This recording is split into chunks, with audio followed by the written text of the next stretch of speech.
but uThixo ngomlomo wakhe xa eme kwipodium enelungelo lokukhankanya abantu.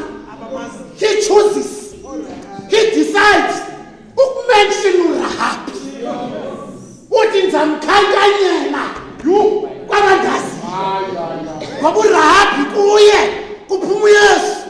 Incwadi kaJohane kayithetha ngoYesu ithi weza kwabakhe abakhe bamamkela azothi kuverse 12 bonke abamamkelayo nabakholwayo kuye wabanika igunya babizwa abangabantwana bakaThixo. Incwadi yeBhayibhile ezintanda ngoku singabantwana bakaThixo.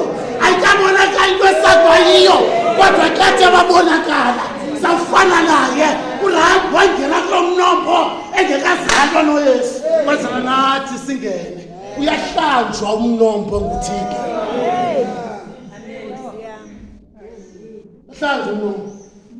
And bonke ke ngoku abangene kumnombo kaThixo ngizabakhankanya kwabandaziyo. What a privilege. What an honor.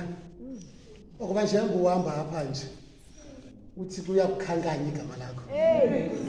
Bana bamaziyo. Thi ndiyazana naye. Thixo xa exoxa nongendawo who's our accuser. Thixo always makes a standpoint. Ndiyazana naye. Lo mmangayo ngamhlawulela. Ngamvasa. Ndiyavuma. Uzalwa kumzi wamasela ndiyavuma. Kodwa wathi wawuzamkelela mna ndamvasa. Ndiyavuma. Ungumntana ongengowamtshato. Kodwa ndamonyula. Ndamenza umfundisi welibandla ngoku nina noyise babeziphethe kakubi. Ndiyavuma.